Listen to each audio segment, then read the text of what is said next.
shy. Okay. You say uyedi-ing. I'm shy. Uyedi-ing. Guess what this is? It's when you like ice fishing, you'll take all the ice out of the hole or something. Put her here, buddy.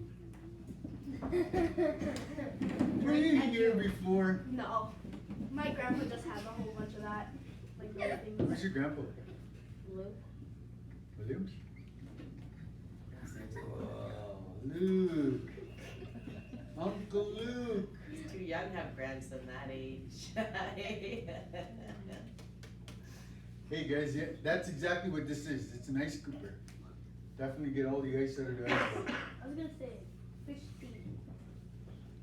Yeah, it is for ice fishing, right? It's a tool for getting the ice out of the ice hole. This is babiche right here, right? It's caribou.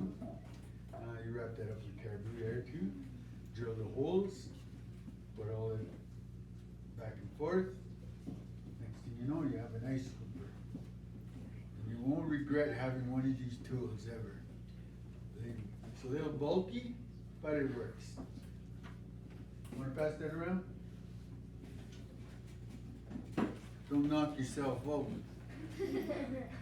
Knock yourself out once. No, it's like, okay, fuck your butt. You go on there. You knock yourself. Okay. Check this out, everyone. Basket. Beautiful, isn't it? Very basket, yeah. Okay, how do you think this was made? What materials were used to make this? First. Hide. Yes. Yes. Bark. Yes. Which kind of bark? Spruce. Birch, yes. Right on, Jake? Go ahead. What other materials? I was going to say, wood. Red. Thread. Yeah. For sure. Go ahead. Back girl. Me? Yeah. No, back. Back girl. Oh, She was gonna say something. I was gonna say back bark. Okay. Yep, you're gonna say. Berries? Oh, it's used for picking berries, right? Yeah, you put berries in it. Yeah, Yeah. absolutely. Right on. Nice. That's exactly what you do with one of these baskets. Okay, so what is this made out of right here? Red? Red. Red? Red. Red. Yeah. Ah, I got. Really?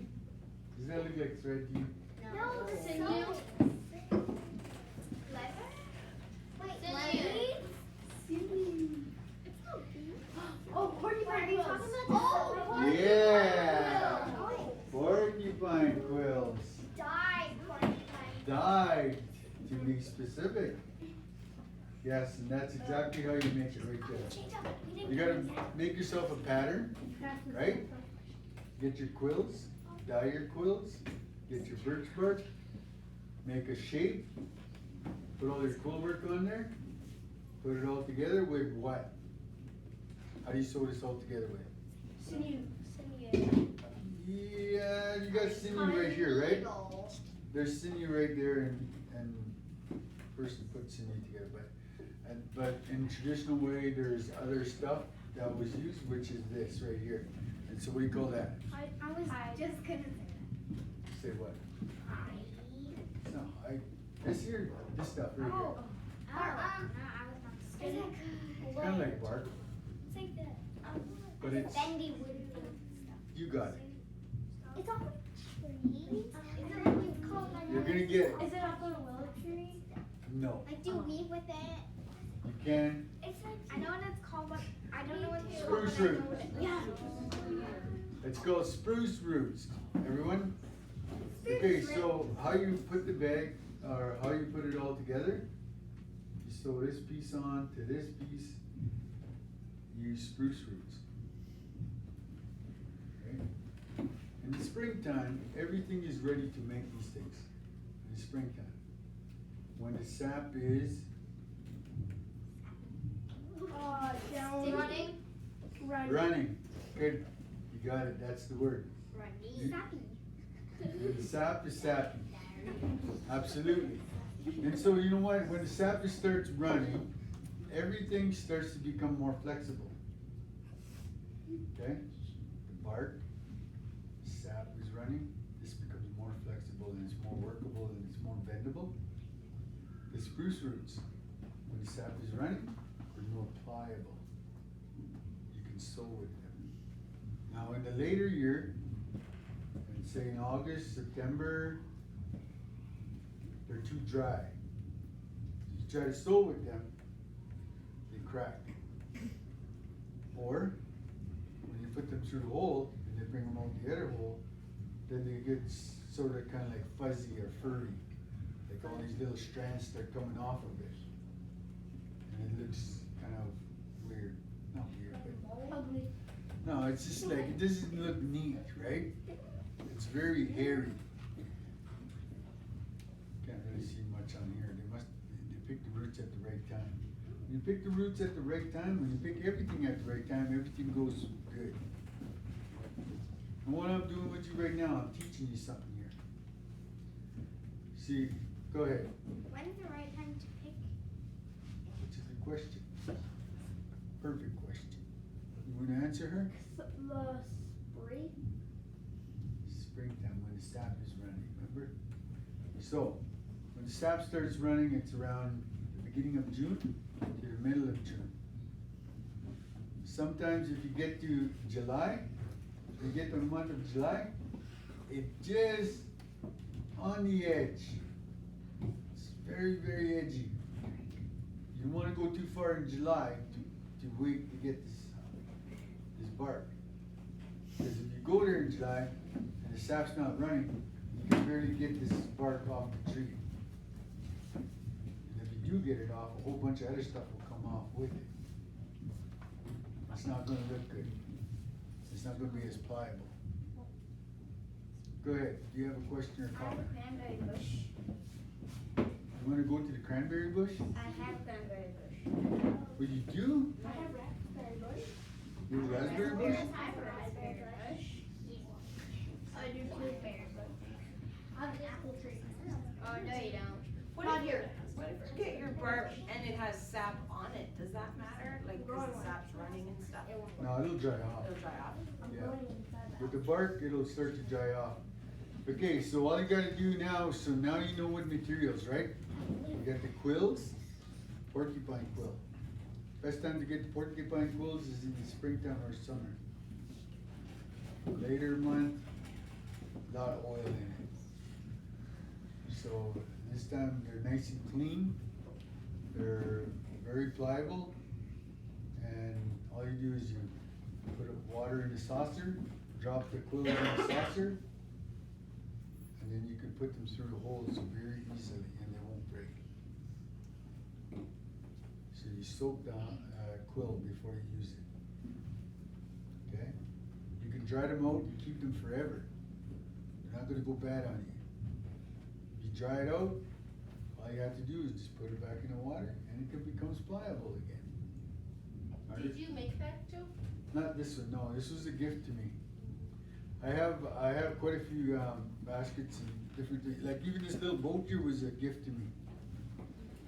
Cause I do workshops all over the place, and not like, these are talks, like we're having a little talk, right? But other workshops that I've ever done are all about teaching people about parenting workshops. And I work with elders, and we do different activities like muffler making, canvas top making, bags making, like any kind of tool making. Like I'll show you something else. Hang on one second, I'll get to you, alright? This is a crooked one. This is what you used to make snowshoes with. This design, see the blade, it's crooked. Right, see the handle, crooked. It's called a crooked name. Wonder why? It's crooked. Yes, exactly. So when you're making something like with wood, a lot of elders and everybody in the past used to use this kind of knife. All over Canada, all over the States. Here in the Yukon, same thing. A lot of elders, a lot of people used to use these knives to make snowshoes. And all you do is you just pull it back like that, right? Just pull it back.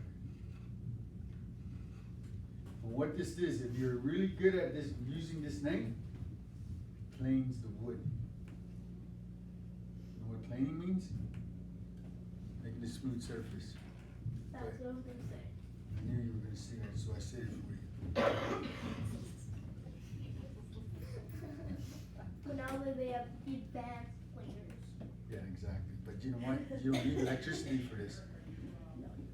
See, the thing about it is, you know what? If you want a sustainable life, preserve it for the rest of your life and 7 generations from now, use stuff like this.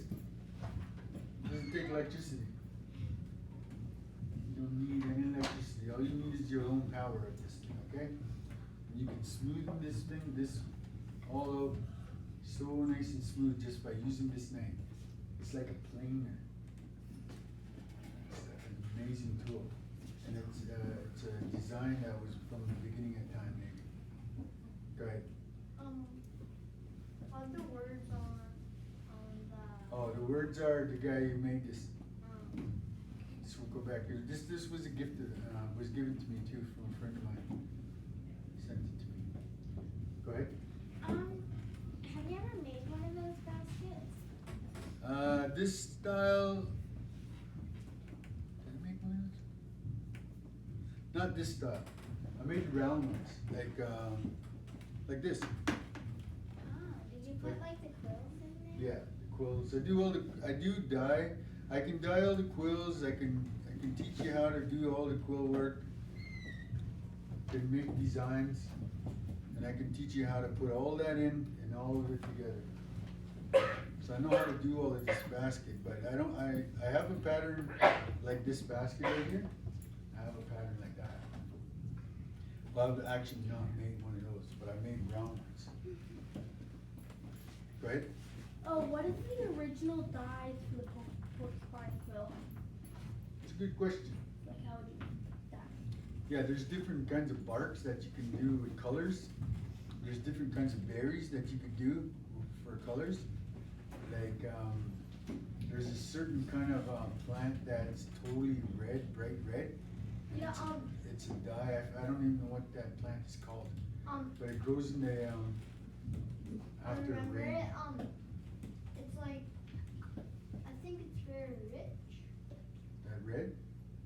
Yeah, it's real juicy, eh?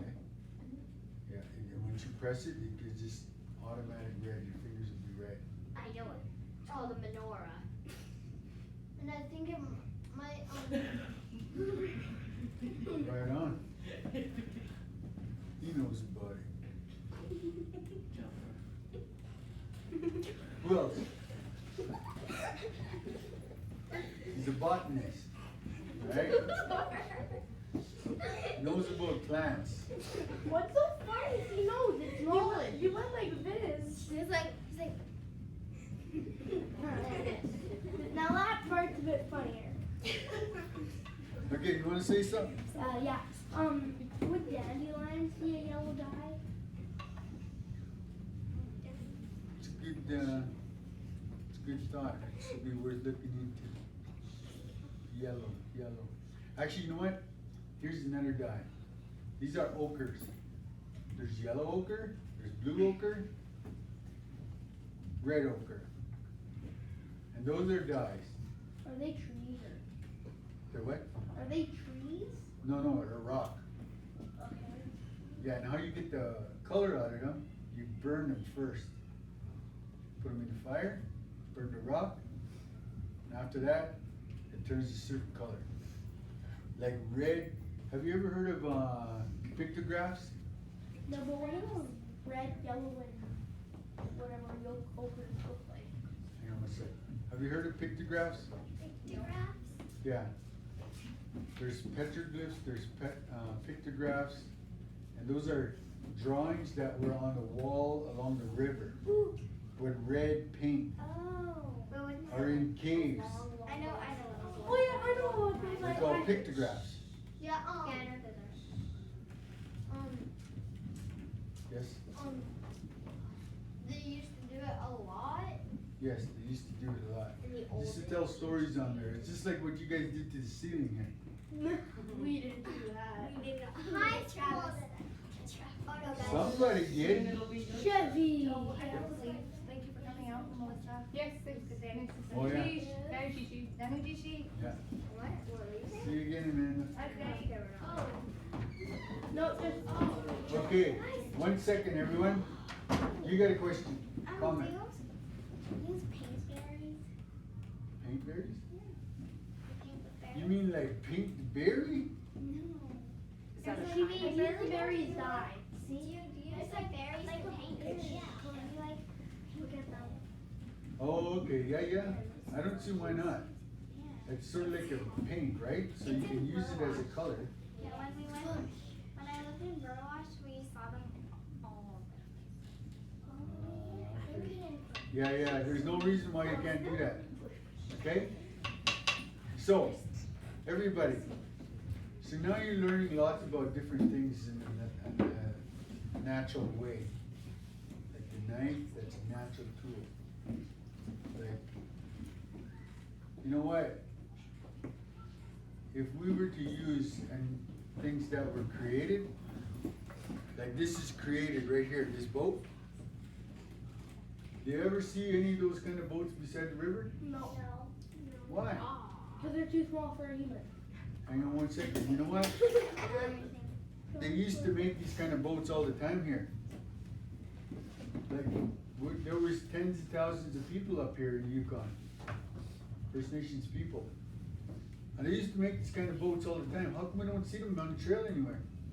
By the rivers. How come? Because it's the 21st century and everyone thinks technology's better. Okay. Cause How come we don't see the rivers boats No. anymore here? That's not my question, but do they make them out of moose or caribou or elk? Yes, moose. They use moose out of that boat. And so, the reason why you don't see those things is they go back to the land. You see, they came from the land. Like, you ever heard the saying, dust to dust, ashes to ashes? Apples. No. No, not that. This is it. Ashes to ashes, dust to dust. We're created. It's like the circle of life. We start out like a baby, we go out of this world like a baby. Okay? So this boat came into the world as a tree and a moose. Where did the tree go? Goes back to the land, turns back into dust. Where does the moose go when he passes? Goes back to the land, disappears. Everything goes back into the land, turns to dust. Not plastic. Exactly, good point. Plastic's oil. This is all natural. You see that?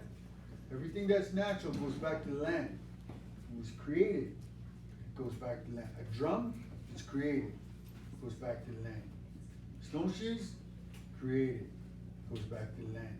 We will never see those things laying around out there anymore. And boats. Boats, these skin boats. Go ahead. Can you see the boat? Huh? We see the boat. Oh, Yeah. Some nice words Can in there. you please see the boat? Okay, but I wanna just make one rule about it, okay? Don't take out the paddles. Just take a look at them like that. Yeah, Capiche? just pass it nice, Pass it around. don't dig in it. Who made the boat? Frank Horsey, he's from, an elder from Northwest Territories, Fort Wrigley. Wrigley. Yeah, he made that, that's a replica that's a miniature boat, but they used to be big ones. They used to be big, you use, 3 moose hides to make a boat. Wow. 3 moose hides. To make one this? of, yeah, to To make make one it of those a boats. full regular size. A regular size. Yeah, I decided like you. that's a piece of How many people would fit in a boat that uses 3 sides? You probably get around 10 people in there. Okay, everybody seen it? No. Oh yeah, these guys over here in the front row. Alright, apples to apples. Excuse me for the interruption. We would just like to do a quick